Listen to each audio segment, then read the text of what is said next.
¿Me ayuda con Recording is ese? on. Sí, doctor, se ve.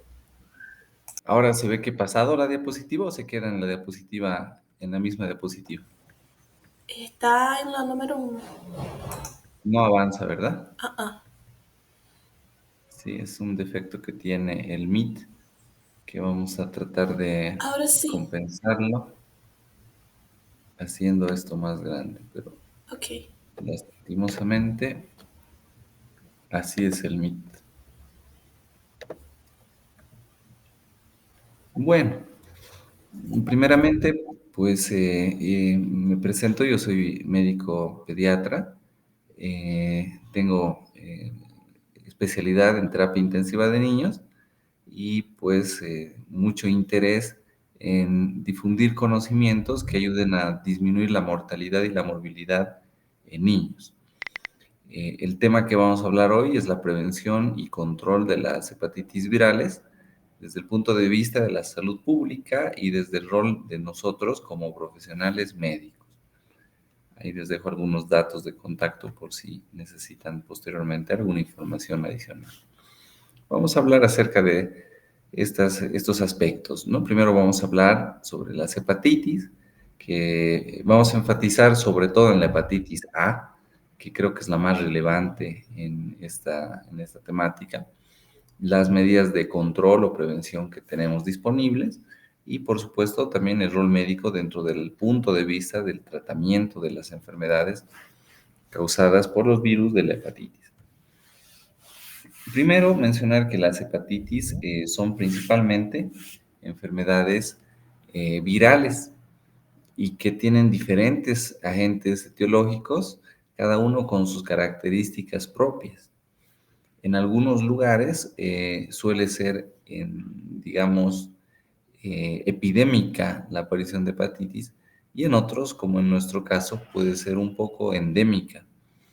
Es decir, que vivimos un poco acostumbrados y con niveles constantes de incidencia de casos como estos, especialmente con el tema de la hepatitis A. Sin embargo, se pueden mencionar al menos estos virus, que son los más comunes, causantes de 5 tipos de hepatitis. La hepatitis A, que es la hepatitis más leve, que aparece generalmente en la edad pediátrica, está causada por un picornavirus que tiene un genoma en base a RNA y se transmite a través de las manos, fomites, agua o cualquier forma que lleve las partículas desde la región fecal, si queremos llamarlo así, a la región oral. En niños entenderán que se puede dar brotes muy importantes, por ejemplo, en guarderías donde una misma cuidadora podría transmitir el virus a varios niños susceptibles, o en escuelas, o en lugares donde se aglomeren personas susceptibles de esta enfermedad. Es la forma más leve y más común de las hepatitis. Tenemos una segunda forma de hepatitis y en orden de frecuencia es la segunda más frecuente, que es la hepatitis B. La hepatitis B está causada por un hepatnavirus que tiene en su genoma ADN y que se transmite principalmente a través de la vía parenteral, es decir, a través de transfusiones, a través de relaciones sexuales, a través de jeringas contaminadas en personas adictas a drogas endovenosas, a través de trasplantes, y suele ser una forma, digamos, un poco más severa y se asocia a fallas hepáticas crónicas y se asocia a cáncer. Después tenemos la hepatitis C. La hepatitis C es un flavivirus del geno hepacivirus, tiene RNA dentro de su composición y al igual que las hepatitis B se transmite de forma parenteral, pero este es más común en transfusiones sanguíneas y en personas dependientes de drogas que comparten jeringas.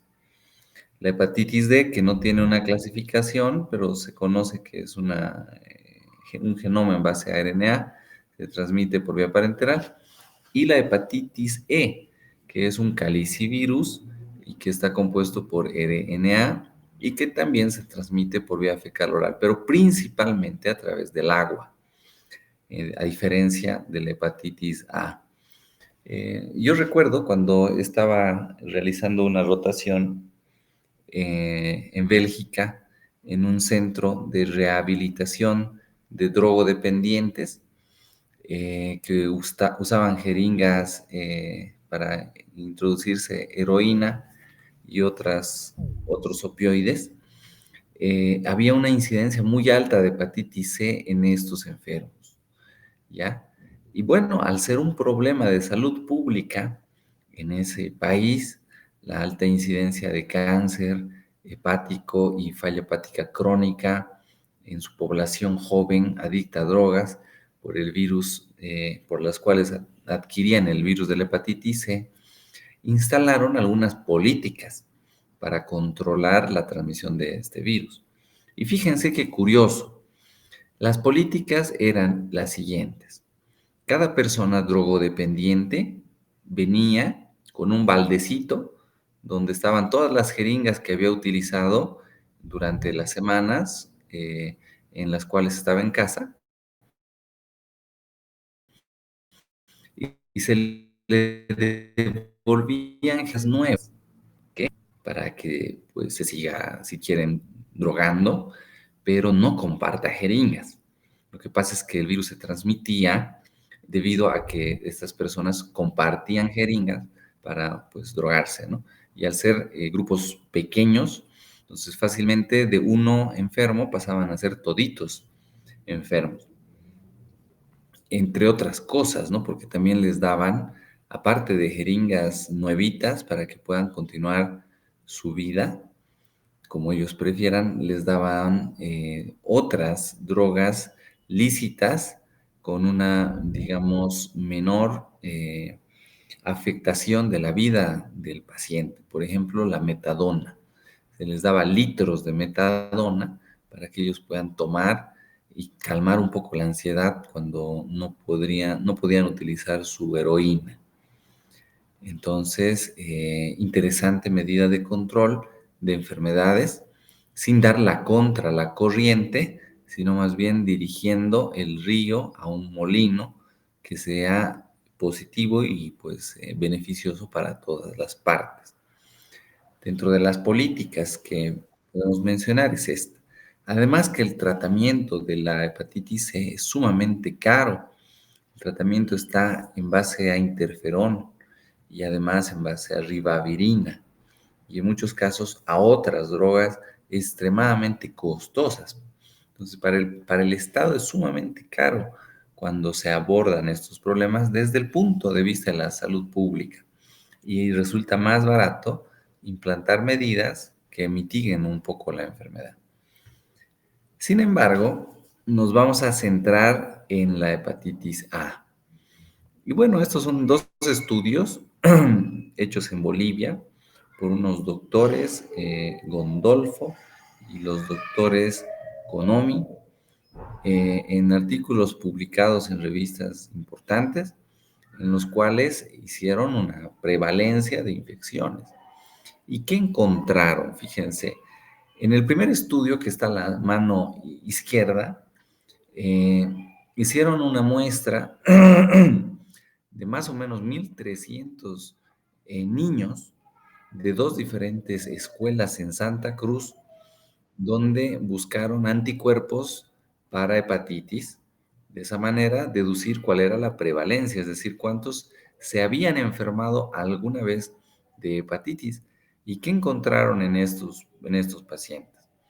Que alrededor del 80% habían cursado con hepatitis A, es decir, tenían anticuerpos de tipo IgG para hepatitis A. Cerca del 3% había reportado resultados positivos para hepatitis B.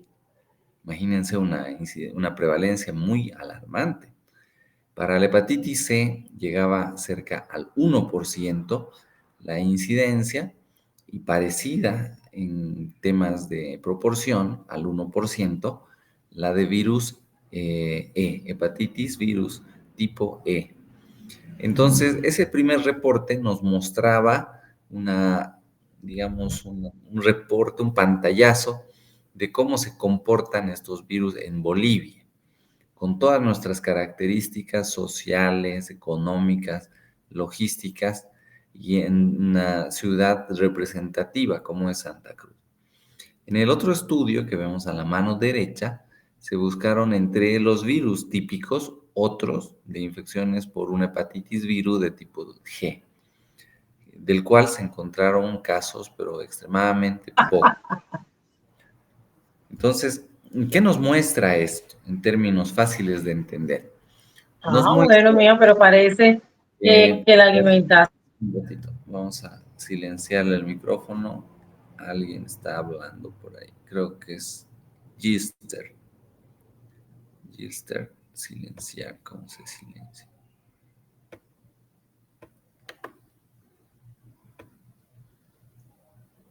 Creo que ya está silenciado. Bueno, volvemos. ¿Qué nos muestran estos datos? Nos muestran que la hepatitis A, que afecta al 80% de los niños de escuelas de secundaria, imagínense, 80% de los niños bolivianos aproximadamente, porque variaba entre las dos escuelas, una tenía cerca de 60 y la otra más de 80%, donde estaban los grupos sociales más altos, la incidencia era más bajita, y en el grupo social más bajo, la prevalencia era más alta. ¿Qué nos muestra? Que es una enfermedad endémica que les da a casi todos los niños. Diríamos, 8 de cada 10 niños de secundaria han cursado con hepatitis A en su vida. Entonces, esto es un dato que nos muestra la prevalencia en rangos endémicos. Quiere decir que en nuestra región la hepatitis A es endémica. ¿Y esto por qué les comento? Porque si ustedes se van a ir al exterior, en el exterior no hay casos de hepatitis A. Estamos hablando, por supuesto, no de Latinoamérica, sino de países del norte. No hay casos de hepatitis A. No es endémico, no suele haber, no existen los pacientes de manera habitual. Cuando aparecen, se trata de un brote y se investiga a fondo el brote. Es más, cuando las personas del norte van a viajar a un país endémico de hepatitis A, dentro de las recomendaciones de la CDC están las de vacunarse para hepatitis A. Si tú eres alguien que vive en Canadá o en Suiza y vas a viajar a Bolivia, te recomiendan dentro de tus vacunas ponerte la hepatitis A, porque estás yendo a un país endémico de hepatitis A, igual que fiebre amarilla y otras. Pero afortunadamente, en cuanto a incidencia de otros virus como B, C y E, diríamos que son virus que no se presentan de manera endémica en nuestro país y que por lo tanto tenemos una baja prevalencia. Esto es bueno porque quiere decir que estamos bajos en temas de drogas endovenosas o transfusiones mal controladas, etc. Ese es el pantallazo en torno a las hepatitis virales. ¿Y qué pasa con nuestros vecinos? ¿Cómo les va a nuestros países vecinos o cercanos que se encuentran alrededor nuestro? Pues les va de una manera parecida. Fíjense este mapa. En oscuro, digamos en gris o un poquito más oscurito, se ven los países donde la hepatitis es alta, la prevalencia, si quieren. Entonces estaríamos hablando de todo Latinoamérica, incluyendo México, el Caribe, Centroamérica y Sudamérica, hablando de África, Asia y pues Groenlandia, que está pintada de gris. Después hay zonas de riesgo intermedio, donde está Europa del Este principalmente, y después zonas de riesgo bajo o muy bajo. En esas se encuentra la mayor parte de Europa, Japón y por supuesto Estados Unidos y Canadá. Entonces, en estas regiones donde es muy baja, no hay casos. Y cuando hay casos, se trata de un brote. y se activan mecanismos de control muy importantes. En los países del sur, donde es endémico, cuando ocurren los casos, no se genera una medida, digamos, individual de control de brotes. Sí, un abordaje clínico y preventivo individual, pero no un abordaje de control de brotes o de epidemias. Y ese es el mapa de la distribución en este caso, específicamente de la hepatitis A. Si viéramos una gráfica de hepatitis B, seguramente en los países del sur estamos mejor que en los países del norte. Y bueno, ya que estamos hablando de la hepatitis A, esta hepatitis tiene una larga trayectoria, fíjense, desde el año 1700, siendo reportada por primera vez el año 1912 y siendo posteriormente estudiada e incluso desarrolladas vacunas para esta enfermedad cerca del año 1970. Entonces, es una enfermedad muy conocida por la ciencia. Y este virus es un virus bastante simple. Tiene un genoma que no sobrepasa los 3.000 pares de bases nitrogenadas y que codifica solamente 5 proteínas. Estas proteínas estructurales, algunas, se van a sintetizar exclusivamente en el hígado y en algunos casos en células glandulares del intestino. Sin embargo, principalmente en el hígado. Es así de sencillito su genoma, tiene un área codificante al medio y 2 áreas no codificantes en los extremos, proteínas 1, 2, 3, que son las más importantes, y otras que puedan ser parte también de la variedad del genoma. No se olviden que un gen tiene intrones y exones y que pueden combinarse diferentes exones para formar diferentes proteínas a partir de la misma cadena de bases nitrogenadas. ¿Qué suele pasar? Y bueno, esto se sabe debido a la investigación en monos, ya que el virus de la hepatitis A es un virus que se transmite entre primates.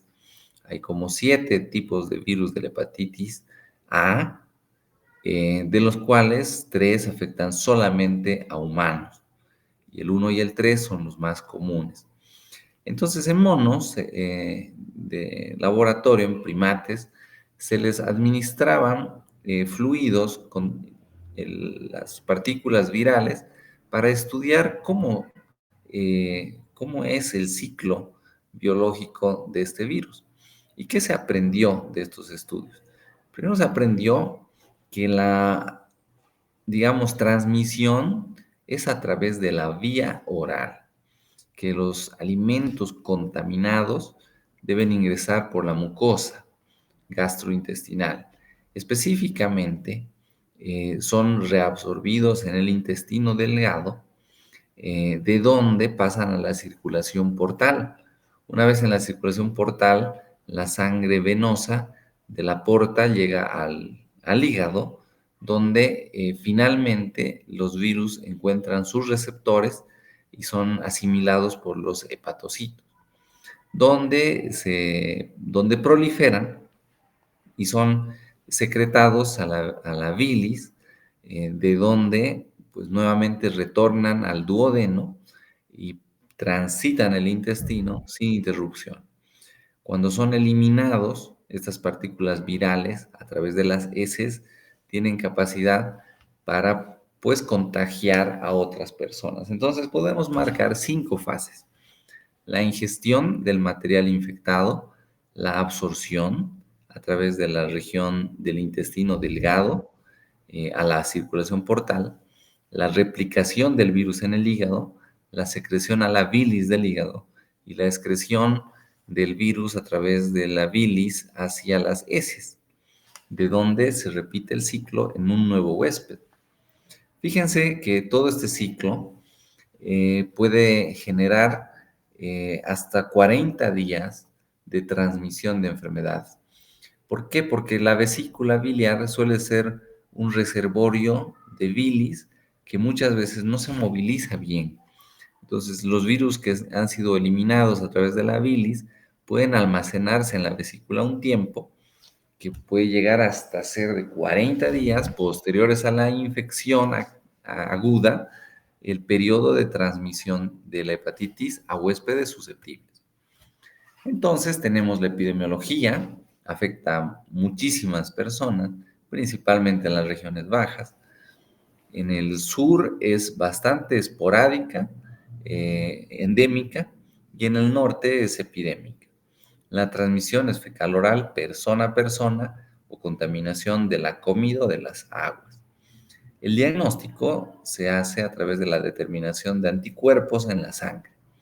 El tratamiento es de soporte, puede haber presentaciones clínicas asintomáticas o puede haber presentaciones sintomáticas, dentro de las cuales los principales síntomas son la ictericia, el dolor abdominal del cuadrante superior derecho y anorexia. Puede haber también presentaciones anormales, como hepatitis recurrentes, colestasis prolongada o falla hepática. La prevención existe a través de las vacunas de la hepatitis A. Una vez que el huésped ha enfermado de hepatitis A, tiene estos caminos. Puede ir por 4 caminos y el quinto es la muerte. ¿Cuáles son los caminos? El primero es que haga una hepatitis colestásica, que se va a caracterizar por una destrucción grande de los hepatocitos con retención de contenido biliar dentro del hígado debido a esta destrucción de los hepatocitos. Y el paciente clínicamente se va a ver con fiebre, dolor abdominal por el aumento de tamaño del hígado, ictericia en el 80% en el 20% de los casos, un 60% puede venir sin ictericia, acolia, que es la cambio de la coloración de las deposiciones a un blanco como yeso, y coluria, que es la reabsorción de la bilirruina en el, digamos, hidrolizada o hidrófila a la circulación sanguínea y eliminada posteriormente por la orina, donde las orinas van a ser oscuras. El otro escenario es una hepatitis recidivante, es decir, el paciente le dio hepatitis, se curó y otra vez le dio hepatitis y volvió a darle. Entonces, al haber una recidiva, se convierte en una presentación inusual. Por el otro lado, tenemos a la hepatitis prolongada. El paciente presenta síntomas mucho más allá de la semana que normalmente es sintomática. La cuarta presentación es la hepatitis fulminante. La destrucción de los hepatocitos puede alcanzar un punto en el que el hígado ya no pueda cumplir las funciones vitales, como las de producir factores de coagulación, las de depurar el nitrógeno, o las de producir albúmina o transportar hormonas a través de la sangre. Es muy grave, afortunadamente, afecta a un porcentaje muy bajito de niños, pero si lo llevamos a números grandes, pues se vuelven muchos niños. 99% de las hepatitis cura bien, 1% avanza a hepatitis fulminante y un porcentaje grande de ellos muere en consecuencia de la falla hepática, la ausencia de trasplantes hepáticos en Bolivia. ¿Y por qué hay tantas formas, tantos caminitos para la hepatitis? ¿De qué depende que a uno le pase algo más grave que a otro? Bueno, depende de varios factores. El primer factor es el sistema inmune del paciente. Por ejemplo, si el niño ha sido vacunado y adquiere la hepatitis, es posible que tenga una hepatitis asintomática o que no tenga una hepatitis. Entonces, su camino va a ser neutralizar con anticuerpos neutralizantes y pues resolver el cuadro. En pacientes no inmunizados podemos tener una hepatitis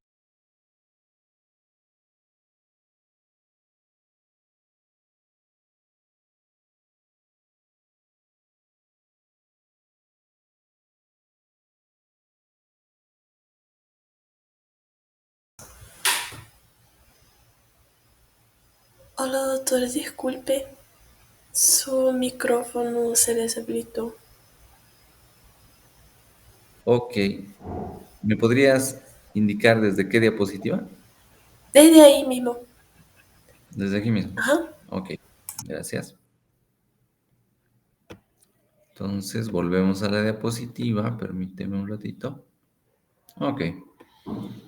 Si me han escuchado esta diapositiva, ¿de qué dependerá que el niño con hepatitis se vaya a uno u a otro extremo? Depende de su estado inmunológico. Primero, si ha sido vacunado. Si ha sido vacunado, que estoy ahorita en ese caminito, el niño pues va a neutralizar el virus y se va a curar. Probablemente sin hepatitis o con una hepatitis leve. Si el niño no ha sido vacunado, es probable que le dé una hepatitis. Esta hepatitis en un porcentaje de 60-80% es anictérica, es decir, ni cuenta nos vamos a dar. Y en un 20-40% el niño se va a poner amarillo. Pero va a depender de qué, de su estado de inmunidad. Si el niño es inmunocompetente, se va a curar. Pero si el niño es inmunodeprimido, es posible, ya sea por cáncer, por tratamiento, por VIH, es posible que presente una viremia persistente. Por lo tanto, una hepatitis persistente. En ambos casos pueden derivar los niños a una falla hepática aguda, a una hepatitis recidivante o a una colestasis prolongada. Estas se llaman manifestaciones inusuales de la hepatitis A. El camino más común es que el niño se enferme de una hepatitis. ¿Qué quiere decir? La hepatitis es una inflamación del hígado, en este caso acompañada de destrucción de hepatocitos por efecto directo de la replicación viral. Entonces, vamos a tener ciertas fases. Y aquí está agrupado por meses, si se dan cuenta. De 0 a 1, a 2, a 3, a 4, a 5 y más. Y en triángulos están las apariciones y desapariciones de los síntomas. Como les mencionábamos, el periodo de incubación puede ir incluso hasta 3 semanas, desde una semana, en los cuales el niño puede empezar a tener síntomas leves o no tenerlos. Cuando el niño va a presentar una hepatitis sintomática, tenemos 4 síntomas importantes que habíamos mencionado. El más importante es la ictericia. Los síntomas y signos que están en segundo lugar acá los podemos desglosar en fiebre, coluria, acolia y dolor abdominal con vómitos. Entonces, por un lado, ictericia, por otro lado, síntomas y signos asociados. Fiebre, dolor abdominal con vómitos, acolia y coluria. Estos pueden llegar a durar incluso a 2 meses. La ictericia puede llegar a durar entre 2 semanas a 3 semanas aproximadamente. La viremia, lo propio. La viremia es la fase aguda donde el virus está circulando y dura más o menos 2 semanas.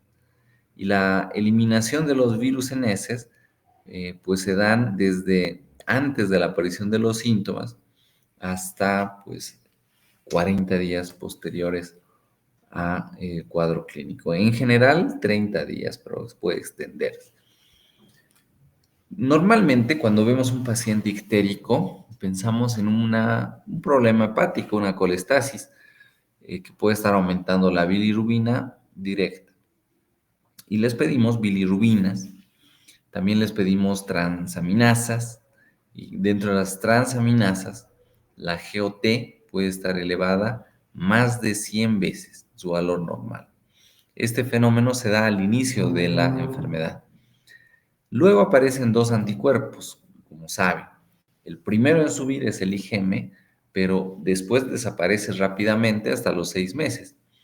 Y el segundo en aparecer y en durar toda la vida es el IgG. En algunos casos, el paciente puede presentar una falla hepática, que es lo que estábamos hablando hace un momento. Cuando presenta la falla hepática, el paciente tiene una funcionalidad deficiente y afecta todas las funciones del hígado. ¿Cómo se manifiesta? Con perspectivas clínicas, de comprender las manifestaciones clínicas. Se manifiesta a nivel del sistema nervioso central por una encefalopatía, un edema cerebral, hipertensión cerebral y coma. ¿Y por qué? Porque el paciente deja de depurar el nitrógeno, y el nitrógeno, al tener abundante hidrógeno en el cuerpo, pues empieza a volverse amonio. Y este amonio ingresa a las células de la glía y se convierte en glutamina, y la glutamina absorbe agua y las células se edematizan. A nivel cardiovascular puede haber hipotensión refractaria y también una falla circulatoria refractaria.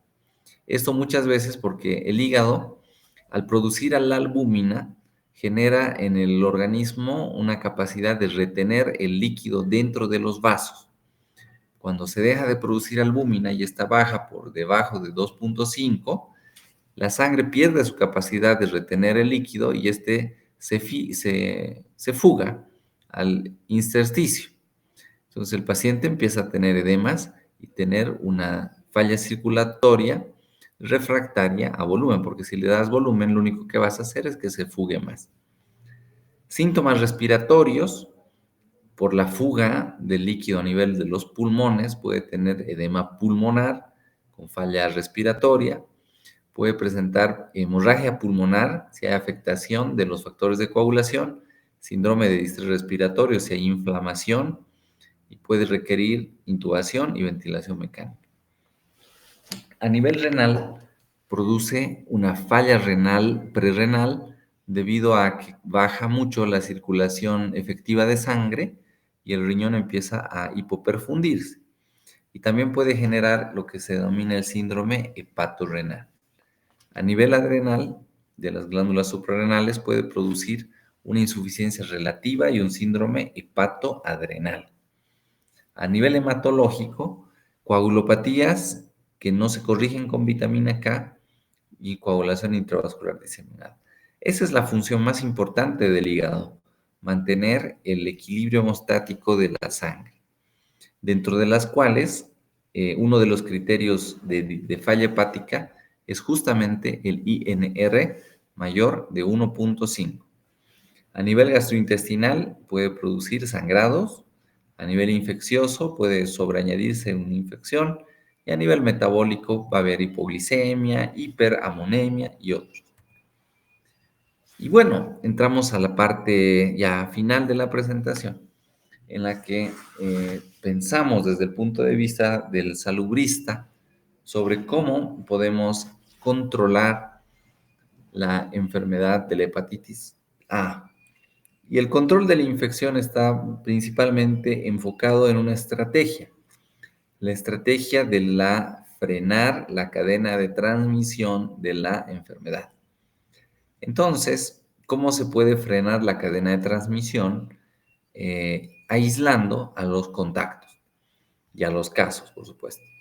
¿Qué tipo de aislamiento requiere una persona con hepatitis A? Requiere un aislamiento de contacto. ¿A qué se refiere un aislamiento de contacto? Ya que el virus puede estar en cualquier superficie contaminada por heces, podría estar en las manos, podría estar en la ropa, podría estar en las superficies donde ha estado el paciente, en las cucharas que ha utilizado o en los cubiertos, lo que se denominan fomites.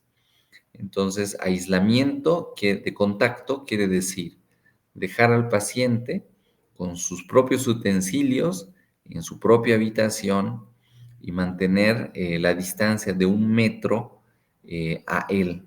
Lavarse las manos después de tocarlo y, si es posible, utilizar alguna medida de protección si es que esté en el hospital, como guantes y una bata. Otra forma de cortar la cadena de transmisión es a través de fijarse si la transmisión fue a través de alimentos. ¿Cuáles son los alimentos comúnmente relacionados a la transmisión de esta enfermedad? Son los alimentos que se comen, digamos, crudos, como las lechugas, las frutillas, las ostras o cualquier otra verdura o fruta que por su forma de crecimiento sea bajita. Por ejemplo, la lechuga crece al ras del piso igual que las frutillas. Y si hay una inundación y rebalsan las alcantarillas, los lugares donde están lechugas y frutillas que hayan sido inundados, posiblemente estén contaminados. Las ostras, por otro lado, también son una fuente reportada de contaminación, entre muchas otras. Entonces, tenemos que investigar muy bien qué ha comido el paciente y a través de eso procurar cortar la cadena de transmisión. De pronto, todos los niños enfermos se han alimentado en un restaurante. El agua. Si bien la hepatitis E es la que más se relaciona con la diseminación por el agua, la hepatitis A también. Por lo tanto, hay que investigar y garantizar fuentes seguras de agua. La cadena de transmisión también puede ser nosocomial. Un niño quemado o con una fractura puede estar tranquilamente incubando o cursando una hepatitis. Entonces, si lo hemos internado y no sabemos, podemos empezar un brote a partir de ese caso. La contención nosocomial se realiza con aislamientos de contacto y diagnóstico temprano. También se transmite de forma parenteral, es decir, por transfusiones, por inyecciones con sangre contaminada, trasplantes, que es la vía menos común. Y una vía bastante común en adultos es la vía sexual, pero no por transmisión sexual típica, por ejemplo, pene-vagina, que podría ser una de las más comunes, sino a través de las relaciones de sexo oral y principalmente en población homosexual. Esto debido a la proximidad del ano y la contaminación que puede existir en la región pues expuesta. En caso de evidenciarse que la transmisión sea por esta forma, de la misma manera se tiene que cortar la cadena de transmisión a ese nivel. Es una forma de transmisión muy común y se reporta con mucha frecuencia en la literatura.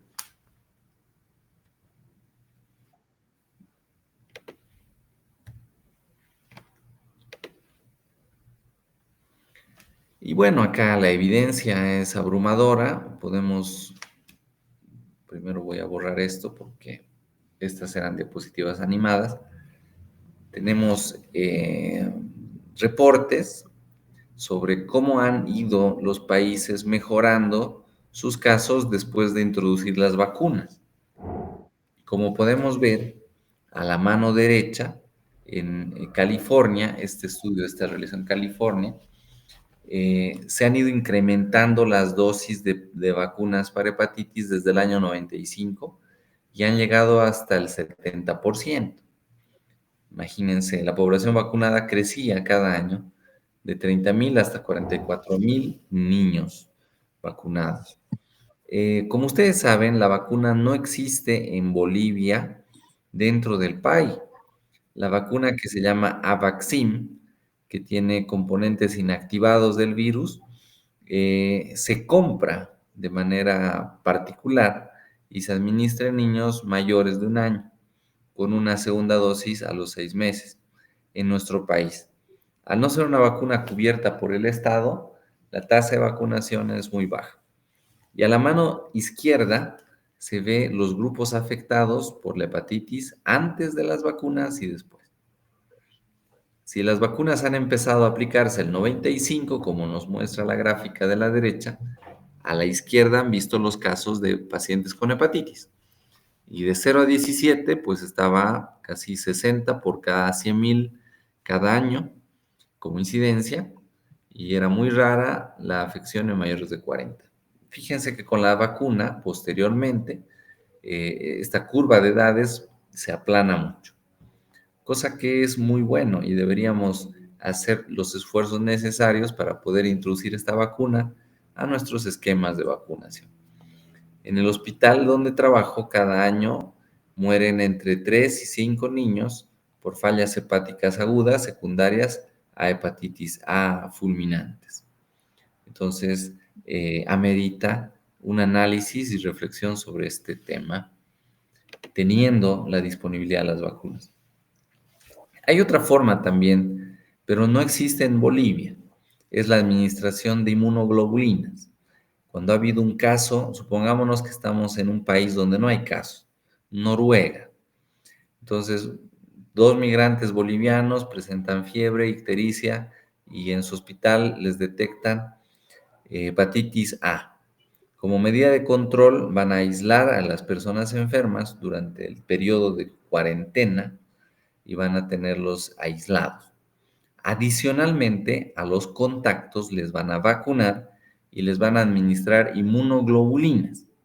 Inmunoglobulina para hepatitis A. ¿Listo? Ese es el tratamiento, pero como en Bolivia es endémico, no existe la disponibilidad de los anticuerpos para hepatitis A. Y bueno, hemos llegado a las conclusiones finales. Podemos mencionar que, primero, la hepatitis A es una enfermedad endémica en Bolivia. 80% de los niños han tenido hasta la secundaria hepatitis A. El curso es benigno. La mayor parte de los casos evoluciona de forma buena, sin complicaciones y sin secuelas. Pero el 1% puede avanzar a una falla hepática aguda y de ahí la mitad se muere. Las medidas de control de la enfermedad se basan principalmente en la vacunación, pero en general en cortar la cadena de transmisión del virus. Y bueno, muchas gracias. Estoy atento a las preguntas que pueda tener el auditorio. Gracias, doctor. Los que tienen alguna duda pueden enviar en el chat. Y mientras tanto, yo tengo una pregunta, doctor. Claro que sí. ¿Qué estrategias usted considera que sean más efectivas para aumentar la cobertura de vacunación, especialmente cuando hablamos de zonas rurales o que sean de difícil acceso? Mira, en general, la cobertura de vacunaciones desde el COVID ha disminuido drásticamente. El año 2019 teníamos coberturas de 94% para vacunas comunes como el SRP, y actualmente esa cobertura ha bajado a rangos tan bajitos que a veces no llegan al 60% en todos los departamentos de Bolivia. Entonces, cada vez es más difícil, en vez de ser más fácil, es más difícil llegar a la población. Imagínate a la población de las ciudades. La población rural tiene características muy distintas. Entonces, la accesibilidad es un tema crucial en este punto. No solamente porque sea difícil llegar físicamente, sino porque las personas tienen un rechazo hacia las vacunas. Hay mucha desinformación que asusta a la gente. Ahora hay una teoría de conspiración súper loca acerca del grafeno y que no sé qué cosas se ensamblan en las vacunas y, y de todo. Y esa información genera desinformación, miedo y rechazo a algo que ha salvado muchísimas vidas, miles de millones de vidas probablemente a lo largo de la historia, que son las vacunas.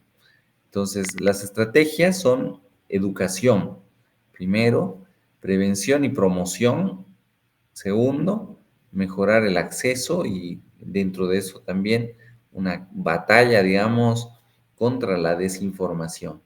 Ahora sí tenemos un problema con la hepatitis A. porque no es que vamos a llegar al campo y les vamos a vacunar, porque la vacuna no está cubierta por el Estado y el costo comercial oscila entre unos 500 a 1000 bolivianos y son 2 dosis. Entonces hay una accesibilidad económica también que hace que muchos niños no puedan recibir la vacuna, ¿no? Es un problema de diferentes dimensiones, no solamente uno. É meio preocupante, pero muchas gracias, doutor. Hay otra pregunta. ¿Qué biomarcadores son más precisos para evaluar fibrosis hepáticas en pacientes con hepatitis crónica?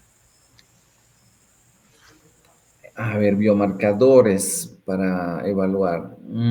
En el cuadro agudo, no necesitas más que la clínica y la confirmación de daño hepático.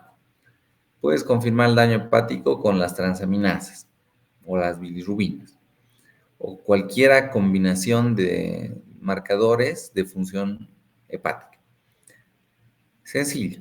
Tienes clínica, tienes transaminasas 10 veces o 50 veces más altas y bilirrubinas más altas, ya está, no necesitas más. Hepatitis.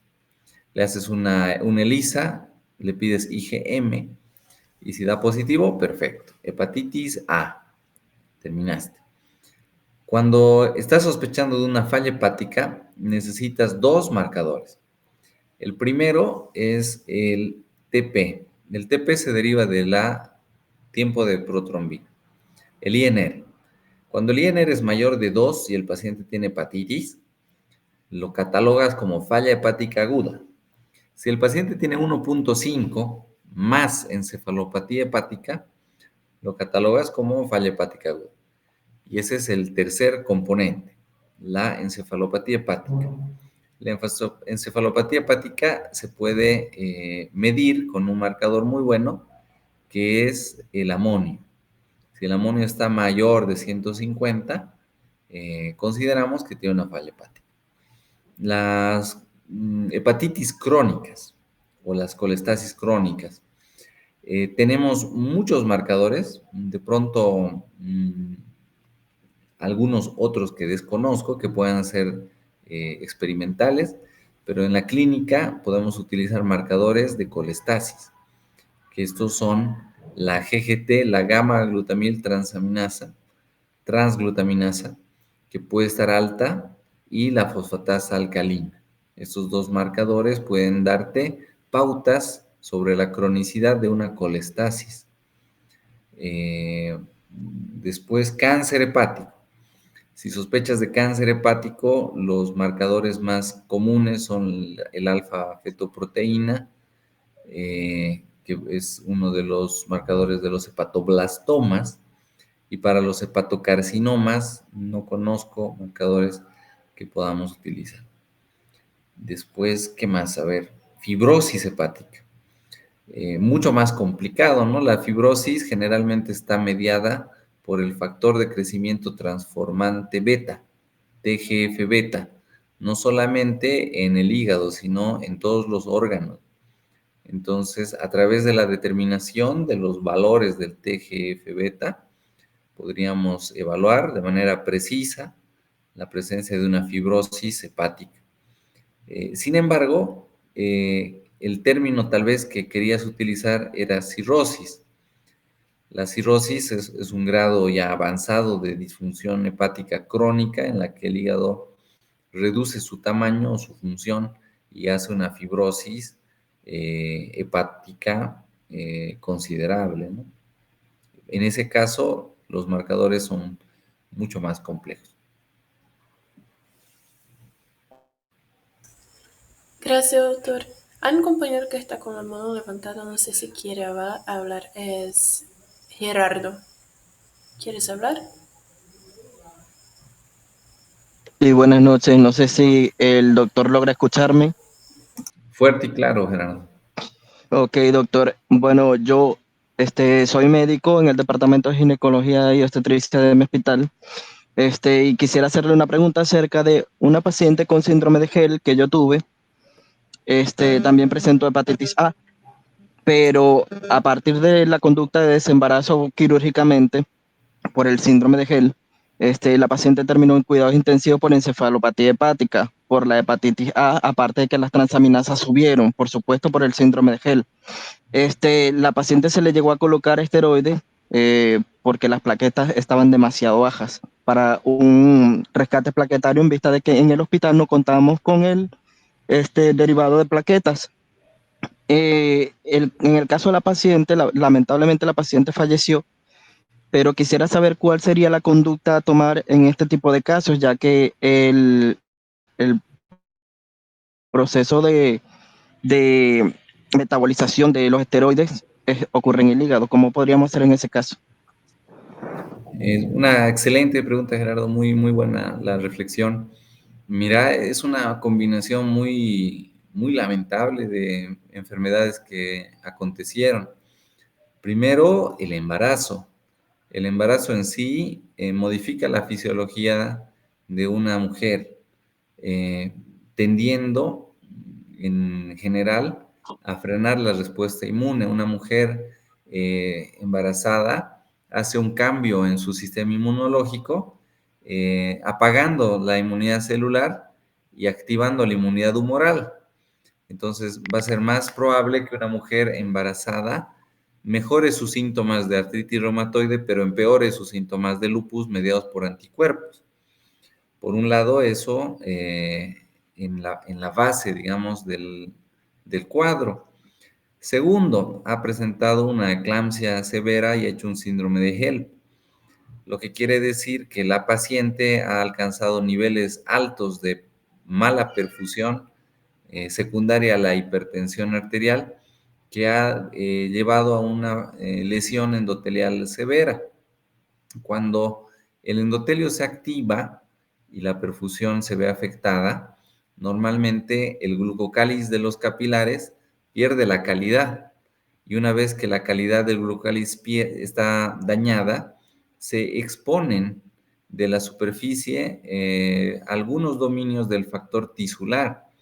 El factor tisular que está bien cubierto por glucocáliz, cuando este glucocáliz está dañado, ya sea por la misma enfermedad o por el tratamiento que se le ha dado, activa la coagulación.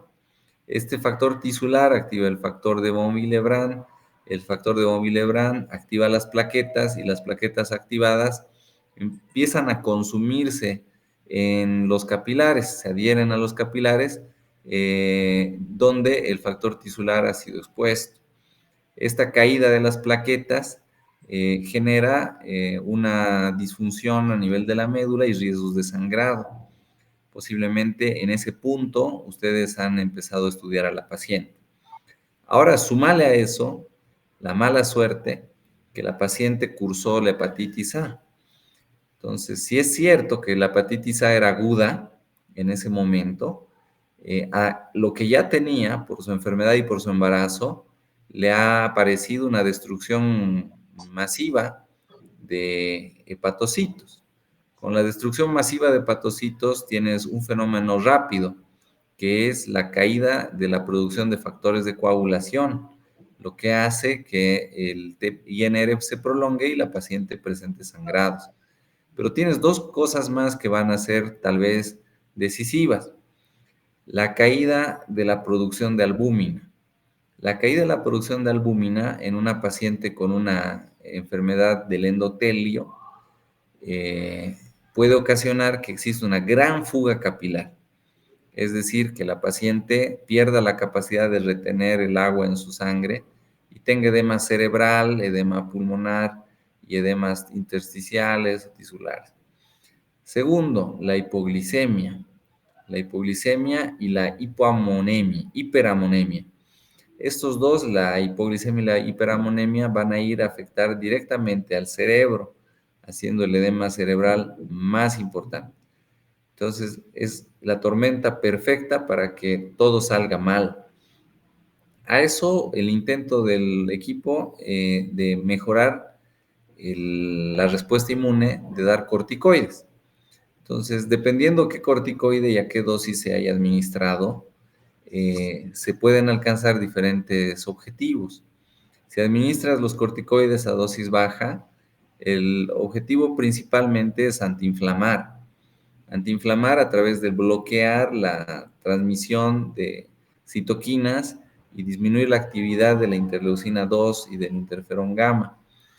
Pero si utilizas y puedes dar dosis más bajitas, mucho más bajitas, son dosis de reemplazo. Cuando le das a un paciente que está crónicamente enfermo y quieres solamente reemplazar el cortisol deficiente. Dosis más altas ya no producen antiinflamación, producen inmunosupresión. Y la inmunosupresión va a afectar a la producción de células a nivel de la médula ósea. Va a frenar cadenas de interleucinas generales, es decir, afecta desde la producción de leucocitos. Al no producirse leucocitos, tienes una ventaja que empiezan a producirse más plaquetas y eso puede ayudar un poquito.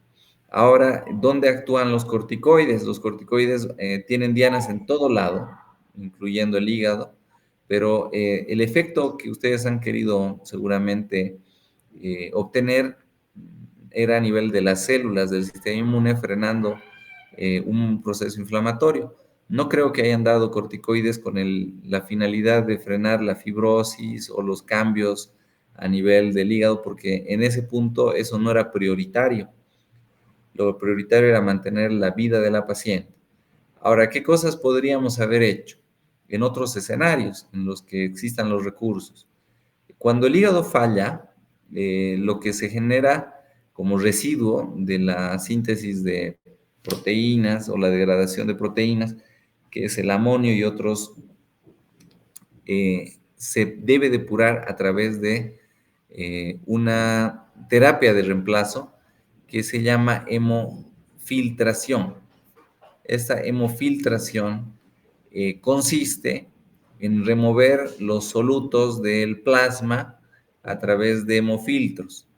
No necesariamente dializar al paciente con líquidos, sino filtrar el plasma. En algunos casos puede ser hemodiafiltración, cuando el paciente está demasiado hematizado o tiene una falla renal severa. Ese tratamiento no lo tenemos disponible en la mayor parte de los hospitales. En Cochabamba probablemente solo en un lugar existe. El segundo paso que se debería haber planificado, que tampoco podríamos haberlo dado en Bolivia, porque no hay la capacidad resolutiva, es el trasplante. El trasplante hepático cuando el paciente reúne los criterios. Claro que un paciente en el estado crítico que mencionas es muy debatible y de pronto no iba a llegar al trasplante ni siquiera en un país donde exista una disponibilidad tecnológica y un tiempo suficiente para que encuentre donantes. Pero bueno, el caso es muy triste y de pronto hubiera sido prevenible desde el punto de vista epidemiológico, evitando, ¿no?, adquirir la hepatitis.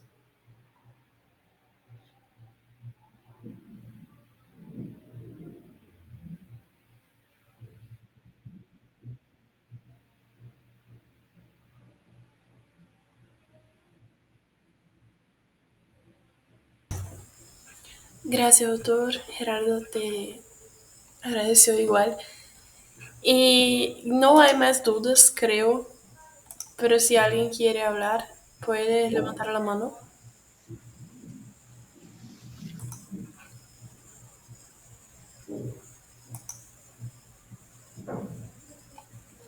Creo que ya podemos finalizar entonces.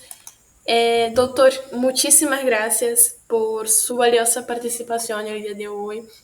Fue una charla sumamente clara, educativa y fue esencial, digo personalmente, porque es un tema que a veces las personas dejan un poco de lado, la cuestión de la salud pública. Entonces, muchas gracias por hablar eso todo de manera tan clara y por compartir sus conocimientos con nosotros, responder nuestras preguntas y esperamos contar con usted en alguna otra sesión, en alguna otra jornada. Muchas gracias, María Elena, a todos ustedes, queridos doctores y estudiantes, por reunirnos hoy y hablar de un poco de medicina. Muchas gracias por toda la atención que han prestado y a sus órdenes en otra oportunidad. Que tengan un buen fin de semana. Bendiciones, doctor. Muchos éxitos. Chao, chao. Chicos, les voy a enviar el enlace final. ¿Sí? De la asistencia final. Gracias por su participación el día de hoy. Que tengan una linda noche.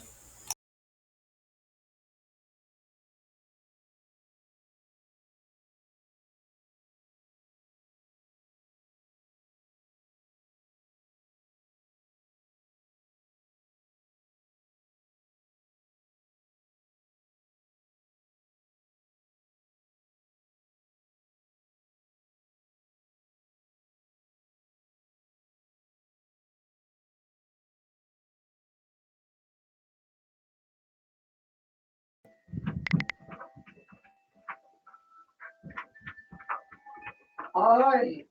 Escucho una adorable melodía. La quiero, madame. Bajaré. ¿Hay precio de por medio? Espero sea un obsequio a tu reina. ¡Qué amable! Y gracias. Es mágica, Majestad. No puedo venderla.